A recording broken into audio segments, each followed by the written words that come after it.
going on, guys? The Comics Kid 2099 here. Today, I want to talk to you about Splinter of the Mind's Eye. This is a Star Wars novel. This is actually the first Star Wars thing besides Star Wars A New Hope, also known as Star Wars, as it was originally called.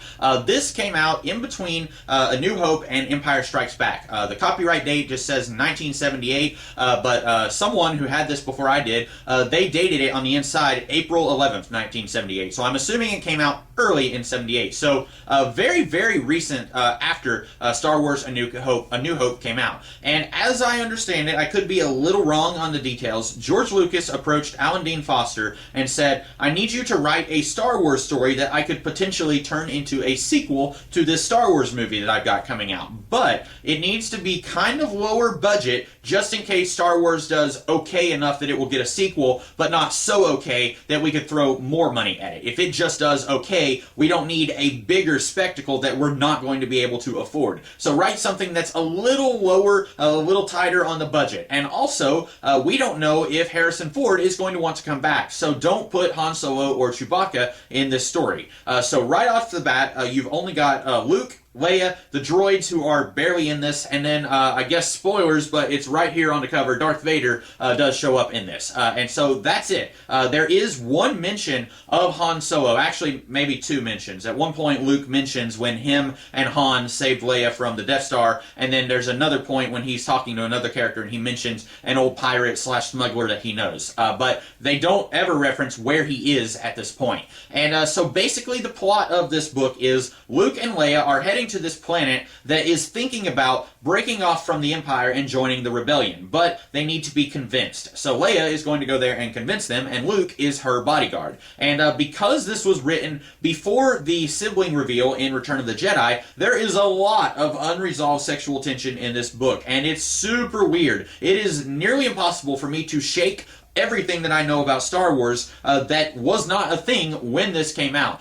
So when you read this, and there's one part where they are inside an X-Wing cockpit, they're trying to fix something, it's both Luke and Leia, they're both having to do stuff, and Luke is talking, or thinking to himself about how uncomfortable he is because he's so close to her body. It's weird. I'm just going to say that. It's so much weirder than anything else that happens in the movies. People like to point to that one time in Empire when Leia kisses Luke to make Han jealous. That is nothing compared to a lot of this book.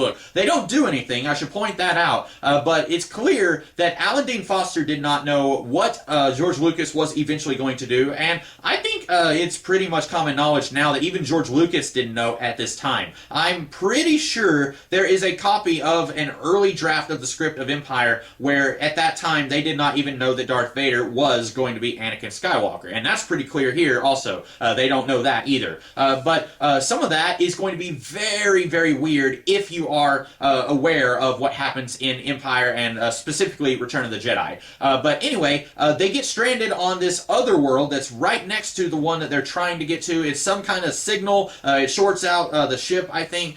They get stranded. It's a mining colony that has been set up by the Empire illegally, and basically there are all these aliens there, and then there's the miners. There are a few Empire people there kind of overseeing the mining operations, and Luke and Leia, they go to this bar, and they meet a woman named Hala, and she says, I need your help finding the Kyber Crystal. This is the first instance of the Kyber Crystal. I believe that's the same thing that shows up in Rogue One.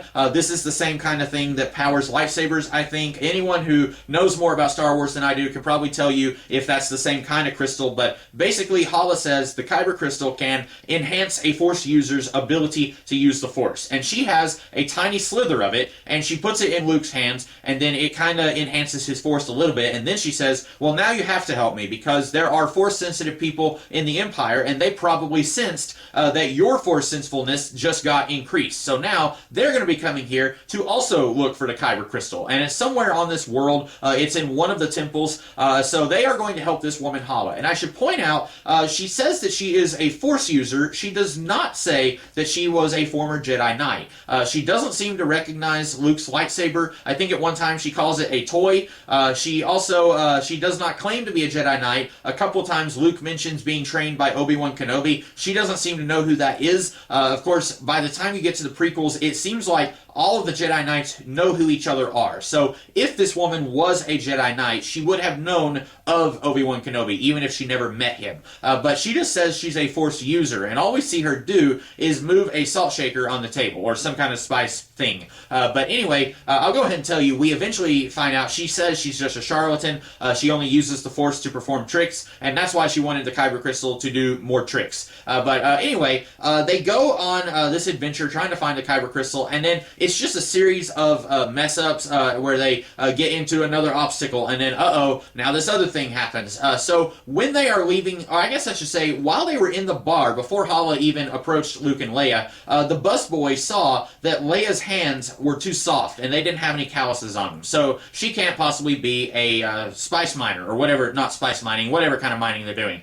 So Luke, backhands her and says, "Oh, this is my slave." And they're all like, "Oh, okay." And then as they're leaving the bar, then Leia, pushes Luke in the mud, and then Luke, grabs her and pulls her into the mud, and they start fighting, and then these Imperials come and arrest both of them, and then they're there. This guy, General Grammel, I think, he's basically in charge of everything on this planet. He doesn't really believe their story. They say that they're actually criminals from the planet that they were trying to get to, and so he calls it into the Empire and says, "There are these people here. I don't really believe their story. Maybe you could send someone here." And then eventually Darth Vader comes, and I should go ahead and point out, you might think it's silly me saying spoiler warning, but it's kind of a big reveal that Darth Vader shows up. But you look, and he's right there on the cover. This would be like if they did on the poster for Empire Strikes Back, that test that Luke goes through where Darth Vader, his face mask blows off and it's Luke's face underneath. This would be like if they put that on the poster for Empire. That's a pretty big reveal. Or if they somehow revealed that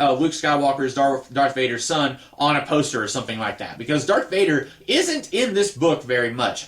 It's like 3/4 of the way into the book when he finally shows up here. And I will say it's interesting how this book portrays Darth Vader, because A New Hope might be the only place where Darth Vader is kind of treated as a little bit of a doofus. Not really, but a lot of people are like, "Oh, your sorceress ways," and stuff like that. He's kind of yelled at. Everyone just kind of dumps on him in A New Hope, and that is continued a little bit in some of the comics that came out several years ago, set in between A New Hope and Empire Strikes Back. But by the time you get to Empire Strikes Back, he is large and in charge. He is choking anyone who does not perform their duties to his satisfaction, and this book actually portrays him a little bit more like Empire Strikes Back Darth Vader and a little bit less like A New Hope Vader. So thought that was interesting. I'm not sure if that was just Alan Dean Foster taking that on himself, or if George Lucas said, "Yeah, make Darth Vader a little bit more awesome, because we're going to be using him probably whenever we do another movie." Like I said, I don't know just how much of what was eventually Empire Strikes Back, I don't know how much of that was actually already kind of on paper when this was written. I have a feeling not very much, because like I said, at one time, this was the sequel to Star Wars, so I don't know if he had any ideas about what would eventually be done with Vader. I know that he did not know at this time that Vader was also Anakin Skywalker, because at one point when Luke and Vader finally do face off in this book, Vader is saying "Oh, Luke Skywalker, you're the one who destroyed the Death Star. You're just a puny little farm boy. I'm going to kill you, and then I'm going to kill Leia." So at this time, they did not have this idea that Vader was Anakin, and that's fine. I enjoy reading this just as its own little historical thing. I don't have to have this be part of the larger canon, if that makes any sense. But basically, this book is just a series of foul-ups by Luke and Leia. At one point, they fall in a big hole, they fight a monster, and then Hala and the two droids, they're up. They didn't fall in the hole, so it's like, "Okay, we're going to have to meet you guys, because that hole you're in leads to a tunnel that goes that way. We'll see you in like a week." And then they go through the tunnel. At one point, Leia says she can't swim, and then they get to the other side, and there are these natives who want to kill all of them, and then Luke has to fight their strongest warrior. It's just a series of, here's something else that happens that keeps them from getting to the Kyber Crystal. And it doesn't feel like a singular narrative. It feels like a series of almost unrelated adventures. And I guess you could make that say the same thing about A New Hope. You've got here's some stuff that happens on Tatooine, then here's some stuff that happens on the Millennium Falcon, and then here's some stuff that happens on the Death Star, and then they get to Yavin. Is that where it is? So I guess you could almost say the same thing about A New Hope, except it all feels a little more linear there. Here, even though this book is only 182 pages, my copy is, even though it's not very long, at a certain point I kept thinking, okay, I'm ready for this to start wrapping up. If this was a movie, they definitely would have cut some of this. They would not have had this many misadventures on their way to the Kyber Crystal. But anyway, Darth Vader shows up. He falls down a pit after he fights Luke a little bit. He's not dead. They make a point of saying he's not dead, but he's not dealing with him right now. Luke uses the Kyber Crystal to heal Leia, and then it's happily ever after, I guess. I will say I really liked that this book kind of puts a spotlight on Leia and Luke's different upbringings. Leia was a princess, and Luke was a poor farm boy, and they don't necessarily get along. There's a little bit of butting of heads here. Like I said, there is the weird unresolved sexual tension here, but I do find it interesting that this book, more than anything else that I've ever seen, kind of puts a little bit of a emphasis on the class differences between these two, and how at one point they get in the bar, and Luke is like, man, it smells weird in here, and she says, oh, that's just the air, and then he's like, well, you know, I grew up on a farm where there was clean air, and there's all these intoxicants here, and at one point they're doing something, and Leia, she's struggling with it, but she's also proud, and she doesn't want to admit that she's struggling with it.